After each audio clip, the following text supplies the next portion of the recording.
sering mencaci kaum pelacur sebagai sampah masyarakat. Tapi sadarkah kita bahwa pelacuran di bidang hukum, pelacuran di bidang intelektual, kadang-kadang pelacuran di bidang agama, dalam arti menjual ayat untuk membela yang salah dan menekan yang benar,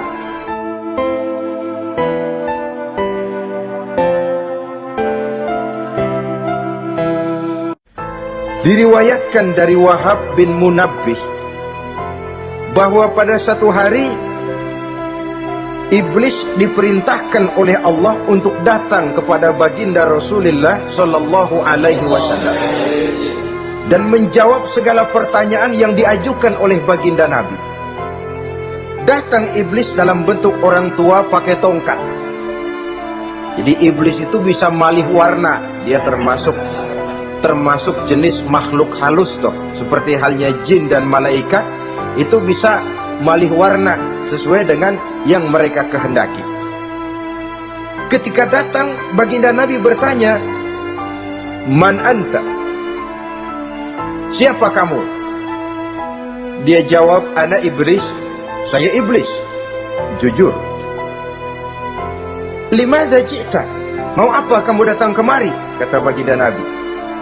Dijawab oleh iblis, "Innallaha amaroni an atika wa ujibaka an kulli ma sa'altani." Allah memerintahkan saya untuk datang kepadamu dan menjawab segala pertanyaan yang engkau ajukan kepada saya. Nah, atas pernyataan ini baginda Rasul kemudian bertanya dengan dua pertanyaan. Pertanyaan pertama, iblis, "Kam ikhwanuka min ummati?" Ada berapa sih teman-temanmu dari golongan umatku? Dari golongan umatku, umat Islam ini, bukan orang lain. Kalau orang kafir sih sudah jelas, itu memang CS-nya iblis. Tapi dari umatku, siapa saja yang jadi teman-teman kamu iblis? Menjadi antekmu, menjadi alatmu sejak dari dunia sampai ke neraka nanti. Atas pertanyaan ini iblis menjawab, "Teman-teman saya dari golongan umatmu ya Muhammad, asyarun, ada 10 orang. Ada 10 orang yang merupakan teman-teman iblis dari dunia sampai ke neraka." Siapa mereka? Pertama kata iblis, teman saya hakimun jair, hakim yang curang, hakim yang tidak adil. Ini bisa dimaklumi. Kenapa? Karena hakim diharapkan adalah produk keadilan, sehingga orang mengatakan seorang hakim adalah seorang yang meletakkan sebelah kakinya di surga dan sebelah lagi di neraka. Kalau adil dia menghukum, kaki sebelah kanan yang akan menentukannya ke surga. Kalau licik dia menghukum, kaki sebelah kiri yang akan menjerumuskan dia ke dalam neraka. Saudara-saudara kaum muslimin rahimakumullah, sesungguhnya dalam kehidupan, kurangnya sandang pangan bukan satunya-satunya sebab yang membuat orang menderita. Tidak teraturnya perumahan, kurangnya lapangan kerja bukan satu-satunya yang menyebabkan rakyat menderita. Tapi lukanya rasa keadilan, tidak tegaknya hukum sebagaimana yang diharapkan, itu juga bisa menjadi sumber nestapa, bisa menjadi asal dari segala derita. Oleh karena itu, hakim yang tidak adil, hakim yang curang, yang menghukum tidak berdasarkan hukum, tapi berdasarkan kepentingan, berdasarkan pesan sponsor, hukum bisa dibeli, ada istilah mafia peradilan. Hakim-hakim macam ini yang akan menjadi teman-teman iblis. Dan tiap kali palu akan diketuk, iblis sudah bukan main sibuknya. Kekuasaan di tanganmu, hijau katamu, hijau yang akan berlaku, merah kau ketok, merah yang akan jadi keputusan. Orang lain tidak tahu ini kesempatan untuk jadi kaya, ini kesempatan untuk naik pangkat, manipulir hukum tidak ada yang tahu karena orang banyak yang awam dengan hukum.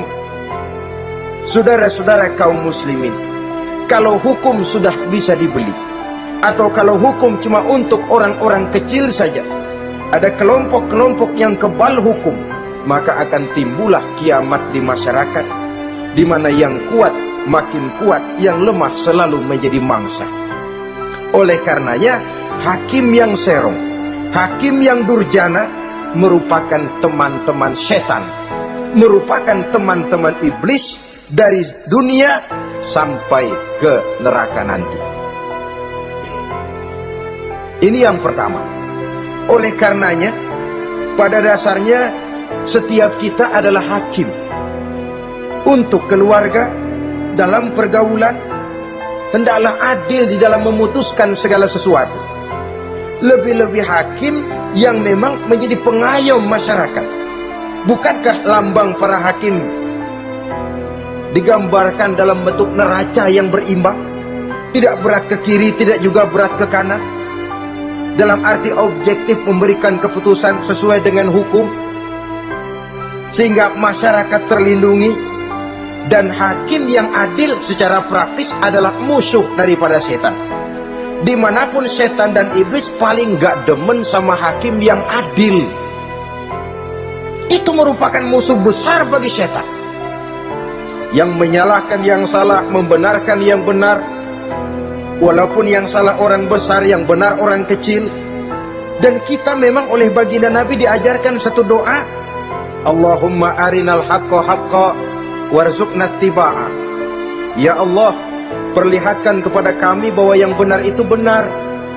Sebab sering kita lihat yang benar jadi tidak benar. Ini memerlukan kekuatan batin. Yang benar tampakkan kepada kami kebenarannya ya Allah. Sebab sekarang banyak ketidakbenaran yang dikamuflase, banyak ketidakbenaran yang diberikan lipstick sehingga kelihatannya menjadi benar. Ini baik doa ini saya pikir dibaca oleh para hakim. Allahumma arinal haqqa haqqa. Ya Allah, perlihatkan kepada saya bahwa yang benar itu benar. Dan tidak cuma sekedar itu, warzuqni ittiba'ah. Berikan kekuatan kepada saya untuk mengikuti kebenaran itu. Sebab kadang-kadang terjadi juga dia tahu yang benar itu benar, tapi tidak punya keberanian moral untuk mengatakan bahwa itu benar. Dia tahu itu barang yang hak, tapi tidak terpanggil mengikuti yang hak, tidak punya kekuatan moral untuk mengikutinya. Lalu doa ini pun disambung, wa arinal batila batilan warzuqna ijtinaba. Wahai Allah, perlihatkan kepada kami bahwa yang batil adalah batil, bahwa yang salah adalah salah, bahwa yang munkar adalah munkar. Berikan kepada kami kekuatan untuk menjauhi yang munkar, yang batil, yang zalim. Saudara-saudara kaum muslimin rahimakumullah, kita sering mencaci kaum pelacur sebagai sampah masyarakat.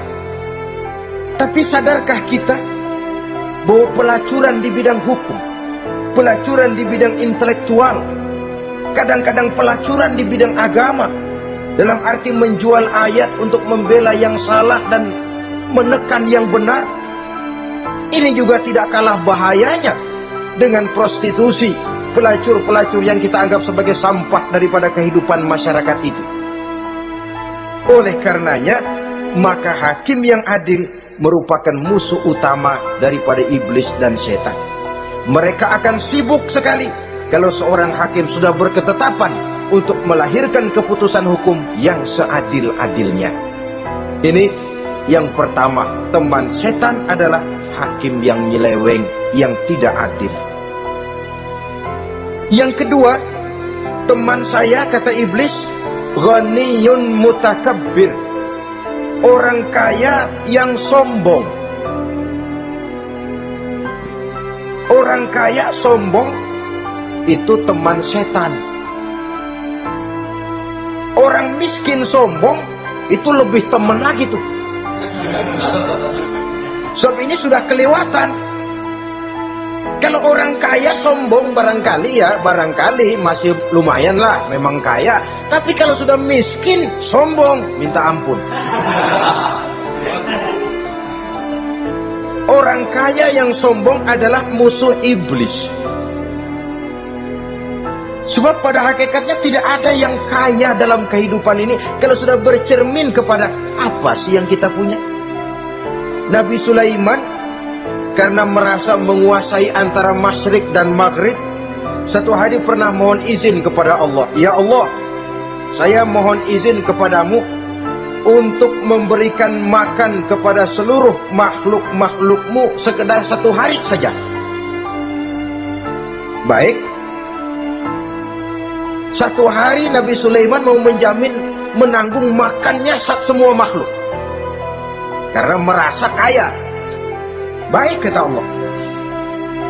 Lalu sibuklah Nabi Sulaiman mengadakan persiapan. Seluruh bala tentaranya, jin, binatang dikumpulkan, mengumpulkan makanan yang sebanyak-banyaknya, diatur di satu lapangan yang sangat luas. Sebab ini yang mau makan tentu tidak sedikit. Sudah selesai persiapan, kata Allah, sudah selesai Sulaiman? Sudah ya Allah. Nah, aku mulai dari makhlukku yang paling di bawah, ikan. Ikan Nun dipanggil oleh Allah. Rezekimu hari ini mau ditanggung Sulaiman. Naik, makan. Naik ikan ini. Sekali makan seluruh persiapan habis. Goleng kepala Nabi Sulaiman, beliau sadar lalu sujud, maha kaya engkau ya Allah.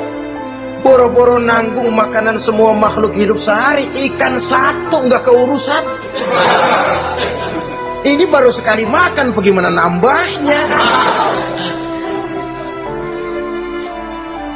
Jadi apa sih yang kita anggap kaya ini? Maka orang kaya yang sombong pada hakikatnya kacang yang lupa akan kulitnya. Tidak ada yang kita bawa pada saat kita terlahir ke alam ini, sebagaimana juga tidak ada yang kita bawa pada saat kita meninggalkan alam ini. Harta kita akan pindah nama. Sebab itu yang perlu kita jaga pada hakikatnya tidak lain nilai-nilai iman, sebab ini yang akan kita bawa. Cuma ironinya, karena iman itu abstrak, bukan benda, orang yang kehilangan iman tidak pernah ribut. Sebaliknya karena harta itu materi, benda konkret, orang yang kehilangan harta cepat merasa, cepat ribut. Motor hilang, ribut. Kenapa? Motor itu benda, kelihatan. Duit hilang, ribut. Televisi hilang, ribut. Kenapa? Benda.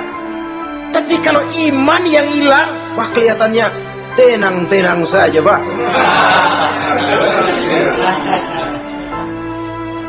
Padahal ini usaha iblis, bagaimana orang kehilangan iman, menjadi kafir, masuk grup dia untuk menemani dia di dalam neraka nanti. Dia gelincirkan iman kita, dan kita sering tanpa terasa telah mengalami pergeseran nilai-nilai iman kalau tidak tergusur sama sekali. Cuma saya katakan tadi, oleh karena iman ini bukan benda, orang yang kehilangan iman kurang begitu merasa. Padahal ini yang paling berharga. Sebab ini yang akan kita bawa menghadap Allah. Orang itu kalau sudah yakhruju minad dunya bighairi iman, keluar dari dunia, meninggalkan dunia dan seluruh isinya, kembali menghadap Allah dengan tidak membawa iman, tempatnya jelas sudah. Itu yang paling kita khawatir. Pangkat jelas tidak kita bawa, harta benda akan pindah nama jadi milik ahli waris kita. Tiba-tiba iman yang cuma satu itu tempat kita bergantung hilang juga dari diri kita. Dengan apa kita mau menghadap Allah? Dan kemalangan apa yang lebih besar dari orang-orang yang telah kehilangan iman pada saat dia menghadap Allah Subhanahu wa ta'ala. Karena itu saudara-saudara, terutama yang diberikan amanah berupa harta oleh Allah dalam kehidupan ini, bersyukurlah kalau saudara diberikan kepercayaan oleh Allah untuk menyalurkan rezeki kepada orang lain. Seperti keran yang nyimpen air tapi tidak untuk dirinya, disalurkan kepada yang memerlukannya. Rezeki dia cuma lewat tangan saya, rezeki dia cuma lewat tangan saya. Berbahagialah orang kalau dipercayai Allah untuk menyalurkan rezeki kepada orang lain. Artinya agen. Wong ditunjuk jadi agen Allah, kok nggak bangga? Kalau sudah kemari cara berpikir, insya Allah rasa bakhil bin pelit alias medit bin koret. Itu insya Allah nggak ada. Kadang-kadang kita berpikir, yang nyari duit gue setengah mati, lu datang-datang mau minta aja pala lu. Kan itu toh kadang-kadang cara kita berpikir. Ya boleh jadi lalu terasa berat. Tapi kalau kembali kepada kesadaran, barangkali alhamdulillah rezeki dia cuma lewat tangan saya. Kalau saya nggak ngasih dia, barangkali nggak semudah ini saya dapat rezeki. Allah mudahkan rezeki saya karena saya sering membantu orang-orang yang memang memerlukan. Andai kata saya nggak membantu mereka, belum tentu rezeki selancar ini. Tidak lalu enak aja, peras keringat gua banting tulang, pergi pagi pulang sore, lu datang-datang nada aja. Berbahagialah orang jikalau sekali lagi dia dijadikan agen oleh Allah untuk menyalurkan rezeki kepada mereka yang memang memerlukannya. Kalau tidak ke arah itu kita berpikir, yang timbul bakhil. Bakhil lalu bermegah-megah dengan hartanya, timbul kesombongan. Senang lihat orang susah, lalu dia sendiri dengan hartanya cuma to show only, pameran. Lewat di kampung, senang kalau orang melotot, lihat mobilnya yang serba mengkilap, sepatunya yang serba mahal. Senang kalau, wah, semua gaya hidupnya serba jet set, wah, wah, wah. Senang betul kalau melihat orang sudah serba bengong lihat keadaan dia. Timbul takaburnya, sombongnya, ngenyek kepada yang lain. Maka orang kaya yang sombong, teman iblis, teman setan. Setan senang betul. Sebaliknya secara praktis, orang kaya yang rendah hati adalah musuh iblis. Saudara-saudara kaum muslimin rahimakumullah, lain memang. Kalau kita diberikan ilmu di akhirat nanti, pertanyaan cuma satu, ilmumu kau amalkan untuk apa? Kalau kita diberikan umur panjang, pertanyaan akhirat satu saja, umurmu kau habiskan di mana? Tapi kalau sudah harta diberikan kepada kita, pertanyaan akhirat dua. Min aina iktasabahu wa fima anfaqahu. Hartamu kau dapat dari mana, kau belanjakan kemana? Depan belakang ditanya. Yang ketiga, teman iblis itu tajirun khain, pedagang yang berkhianat. Baik kepada sesama teman pedagangnya karena ingin lebih maju dari yang lain. Terjadi persaingan yang tidak sehat di berbagai bidang bisnis, ataupun kepada para pembelinya dengan mengatakan barang yang baik adalah barang yang tidak baik menjadi baik. Sebab pada dasarnya apabila kaum pengusaha sudah berkhianat, akan timbul kegoncangan ekonomi. Dan kegoncangan ekonomi dampaknya adalah melahirkan kelas-kelas kemiskinan. Kemiskinan merupakan satu perangkap iblis. Biasanya orang kalau udah melarat, udah dekat banget sama kafir. Kalau tidak dilatar belakangi oleh nilai iman yang kuat, udah melarat, udah dekat benar dah sama kafir. Apalagi iblis ini menggodanya pandai dia. Kepada orang miskin dia datang dengan bujukan materi. Kepada yang cukup hartanya dia datang dengan bisikan lain. Pendeknya iblis dan setan itu ke ibarat tukang joget, dia ngerti betul irama kendang.